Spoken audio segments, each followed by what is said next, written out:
প্রবল বাতাসে বাড়ি খেতে লাগলো প্রচণ্ড শব্দে।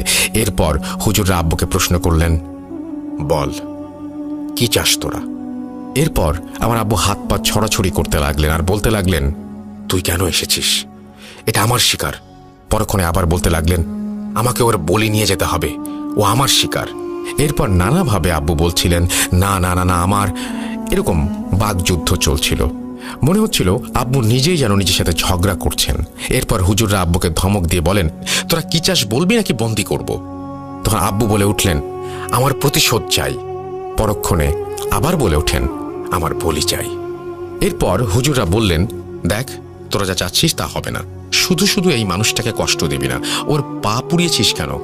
করব বন্দি? এরপর আব্বু বললেন, আব্দুল হুজুর আর রফিক কবিরাজ, তোদের দুইজনের নারী নক্ষত্র সব আমি জানি। নাক গলাস না, মরবি। তোদের মসজিদ থেকে আরেকজন আসছিল না, ওকে জিজ্ঞেস করিস আমি কে। ও তো ভয়ে পালিয়ে গিয়েছিল। তোদের কিন্তু পালানোর সুযোগ দিব না। এই কথা শুনে হুজুরা সহ উপস্থিত সবাই ভয় পেয়ে যান, কিন্তু ভয় সামলে হুজুরা বলেন, তোরা কি যাবি নাকি বন্দি করব? এরপর আব্বু বলেন, না, পারলে কর, দেখি তোর কত ক্ষমতা। এই কথা বলার পরেই আব্বুর দুই চোখের মনি আবার দুই পাশে চলে যায়। আব্বু হাসতে হাসতে বলেন, তোরা দুইজন হুজুর ওকে বাঁচাবি? এই বলে আব্বু কাঁদতে লাগলেন আর বললেন, কোথায় ছিলি যখন আমার ছেলেকে ওরা জবাই করলো? কোথায় ছিলি? এখন আর লাভ নেই, আজ হোক কাল হোক নিয়ে যাব। আব্বুর এই অবস্থা দেখে সবাই ভয়ে একেবারে চুপসে যাচ্ছিল। এরপর হুজুরা নানুকে সেই বড় আয়নাটা আনতে বললেন। আমার নানু আর দাদু আয়নাটাকে একটি কাপড় দিয়ে ঢেকে আনলেন আর আমার আব্বুর সামনে রাখলেন। হুজুররা কাপড়টা একটু সরিয়ে কাপড়ের ভেতর দিকে আয়নায় অনেক কিছু লেখালেন আর আব্বুর দিকে আয়না ফিরিয়ে দিয়ে কাপড় সরিয়ে দিলেন। এরপর আগে থেকেই আনা পুকুরের পানি আর মাটি একত্রে মিশিয়ে আব্বুর চারপাশে একটা বৃত্ত এঁকে দেন আর এরপর আব্বুকে বলেন আয়নার দিকে তাকাতে। আব্বু কিছুতেই তাকাতে চাচ্ছিল না আয়নার দিকে, তাই হুজুররা একটা লাঠি দিয়ে আব্বুকে আঘাত করলেন। এরপর আব্বু হঠাৎ চোখ খুলে আয়নায় নিজেকে দেখে মাটিতে বসে চরম কষ্টে দাপাদাপি করতে লাগলেন। এমনভাবে দাপাদাপি করছিলেন মনে হচ্ছিল কোনো মাছকে পানি থেকে তুলে এনে মাটির ওপরে রাখা হয়েছে।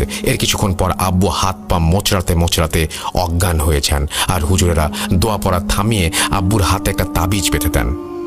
এরপর ওনারা মাটি দিয়ে আঁকা বৃত্তের এক কোণা খুলে দেন। হুজুরেরা বলেন, বলি দেওয়ার দায়িত্বে থাকা জিনটা আপনার জামাইকে কিছু করতে পারবে না, কিন্তু বাকি যাদের মাথায় ছাই লাগানো হয়েছিল তাদের কথা বলতে পারছি না।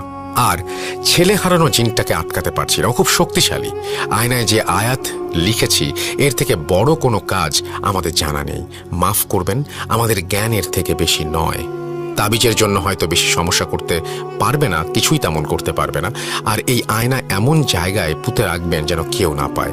আয়নায় পুরোপুরি বন্দি না করতে পারলেও সেই বলির জিন এই আয়নার আয়াতের ওপর নিজেকে রেখে দুর্বল হয়েছে, তাই জামাইকে ছেড়ে চলে গেছে। এই আয়নায় লেখা আয়াতে সে দুর্বল হলেও নির্মূল হয়নি। যদি এই আয়না কেউ ব্যবহার করে তবে তাকে বাঁচানো সম্ভব হবে না। আর খাসি আর মুরগি জবাই করে গ্রামের মানুষকে খাওয়াবেন, সদকা দিবেন, দোয়া কালাম পড়বেন, বাকি আল্লাহর ইচ্ছা। এই বলে সেদিন রাতেই হুজুরেরা আমাদের বাসা ত্যাগ করেন। হুজুরের কথা মতো আয়না কোনো এক জায়গাতে পুঁতে রাখা হয়, গ্রামের গরিব দুঃখীদের খাওয়ানো হয় আর হুজুরও দেখানো হয়, কিন্তু সব শুনে কেউ কাজ করতে রাজি হননি।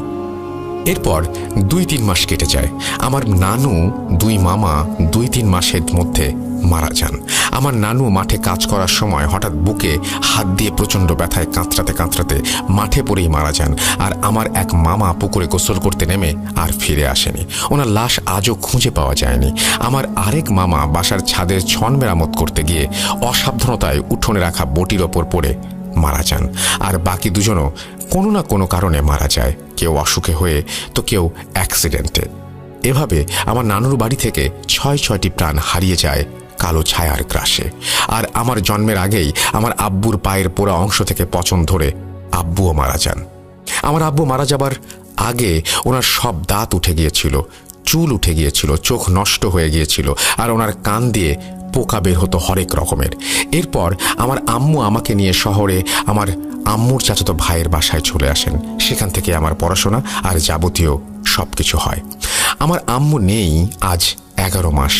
আমার আম্মুর ইচ্ছা ছিল আমার বিয়ে দেখে যাবার, তাই তাই আম্মু আমাকে যখন বিয়ের কথা বলেছিলেন আমি আর মানা করতে পারিনি। আমি যখন ইউনিভার্সিটিতে পড়ি তখন আম্মু আমাকে এই সব ঘটনা বলেছিলেন। আমার আম্মুকে আমি সবসময় ভয়েই জীবন কাটাতে দেখেছি। ঘুমের মাঝে চিৎকার দিয়ে উঠতেন, বাচ্চাদের মতো কাঁদতেন, খুব কষ্ট পেতেন। কেন পাবেন না? কম তো দেখেননি জীবনে। আল্লাহ এমন কঠিন পরীক্ষা যেন আর কাউকে না দেন।